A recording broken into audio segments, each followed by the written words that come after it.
Hi, everyone. It's Margaret Manning here. Good morning. Welcome to 60 and Me. This is the place where we meet together every day and talk about things that are of interest and value to women over 60. If you haven't told a friend yet about what we do, please do. We're a stronger community with more people, and I think there's a need. I mean, when I started 60 and Me, there was really no online publications, very few magazines, or in fact, hardly any that dealt with issues related for older women. So we're here for you and writing about things that we think are useful. Some are things that are very frivolous and fun, like makeup and fashion, and other things are about well-being and taking care of your physical health, which is something I want to talk to you about today. Now, tea. I'm drinking my tea. I've got my pucca tea. It's a berry cassis. It's got black currants and other berries in it, and it's actually very good. Nice fresh start. I was thinking this tea would make a really good iced tea. So maybe I'll have to make another pot and try it as an iced tea. But anyway, what I wanted to talk to you about today is something that a lot of people deal with, and there's no right or wrong answer here. It's just this article is just kind of a way to think about it, and that's chronic pain. Now, we've all had bumps and bruises in our lives. I've been hurt. I broke an ankle. I've broken an arm. Those kinds of pains that we know are going to last a short time, and then we take some medication and everything's fine.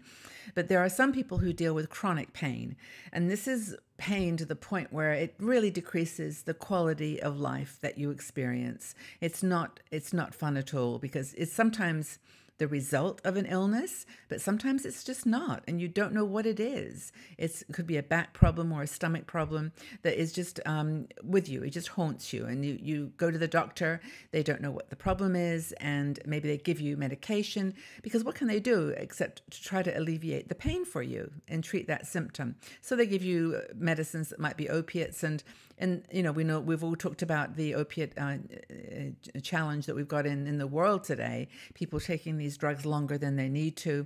And so we thought we'd write an article about just some other ways, some other ways to think about chronic pain, and maybe some of them will give you inspiration. Now, of course, it's obvious that I'm not a doctor. I'm not offering any kind of medical advice here. I'm not telling you to stop taking medications the doctor's given you. You have that relationship with him or her that you work out. But just some responses to the fact that a lot of people are taking these medications longer or more frequently than they need to. So they may not help at all, but maybe they'll help a little bit, and maybe it's a time an opportunity to chat with your doctor. So you can release painkiller medicines through exercise. This is the truth. Lots of research has been done on this. The endorphins that are created when you exercise are really, really good for you, and they're your body's natural painkillers. So if you go to the gym, go hiking, lose a few extra pounds, all that's going to help with chronic pain issues. Another thing is to laugh more. I know this sounds like such a trivial thing if you're in the middle of a very serious pain situation, but laughter causes the body to release endorphins and dopamine, which is that feel-good natural hormone that our body gives us. And, so go check out a funny movie or joke of the day, or talk to someone who's really funny. There are some people that have that magical power, and that's another way that you might be able to help with your chronic illness. Another thing is to eat a healthy diet. Now, losing extra pounds definitely helps if you've got pain in your legs or your back, stomach sometimes. All these are related. So if you drink lots of water to get the fluids and the toxins moving out of your body, watch videos on healthy aging, and just try to establish a healthy lifestyle. I think it's really, really important to do that. And it's another way one of many ways that you might be able to just help a little bit with chronic pain. Another thing is to reduce stress in your life. Easy to say, hard to do. Stress releases all those chemicals in your body that you don't really want, like cortisol, and they create extra weight on your body, and then just generally give you that feeling of anxiety that creates more pain on top of what you might already be experiencing. So, do little things like pay a bill, or cut up your credit card, or go for a walk instead of taking the bus. Do something that is positive in terms of movement and psychologically makes you feel more in control of a situation. So that's a really good idea too. Another thing is to try meditation. In pain, you get into this negative loop. And you have pain, and then you think about the pain, you worry about it never going away, you worry about what it is, and it creates this negative loop, an endless cycle really of pain. So meditation can help you by letting you focus on your breath or on a mantra where you are just not ignoring, but you're just putting to one side all of those other distractions and just staying focused on your breath.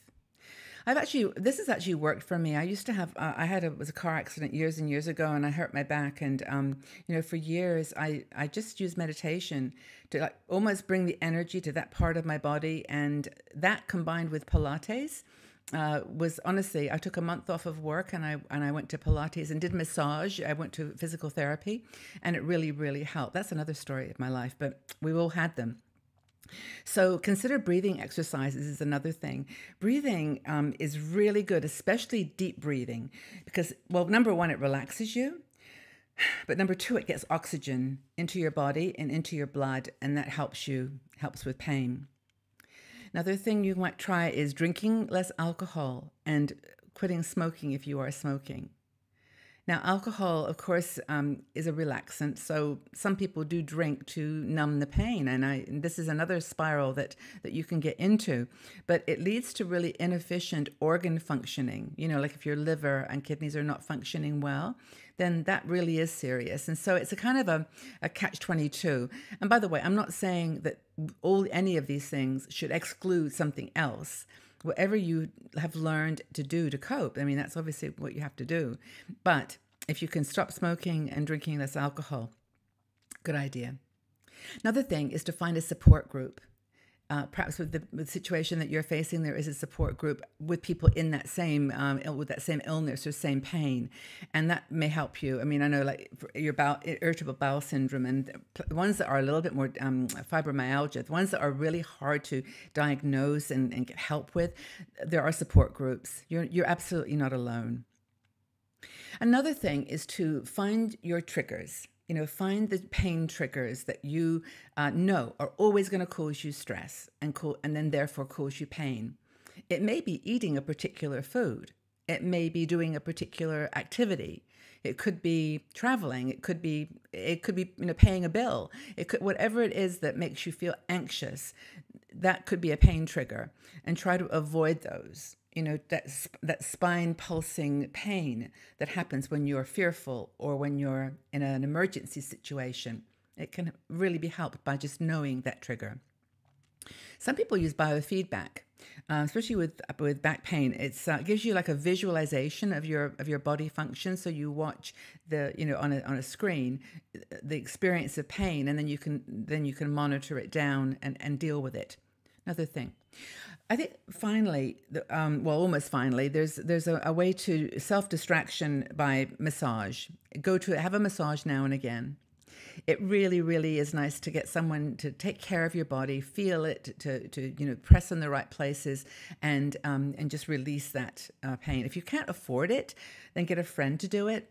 Maybe trade. And, it's the touch and the care that helps. It's not so much the massage. You can always even practice self-massage. That's super important.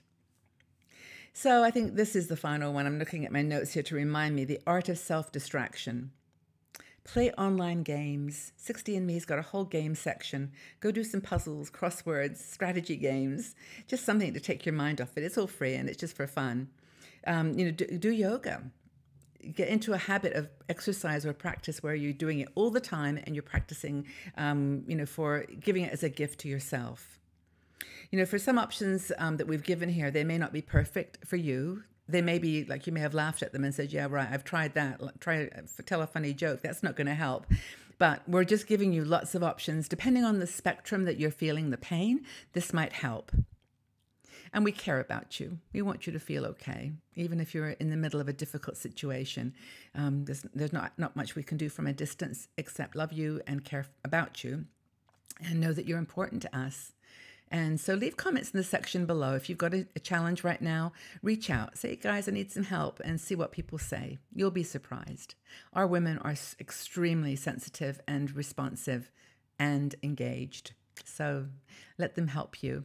And, if you've got some suggestions, what techniques do you think are most effective for reducing chronic pain?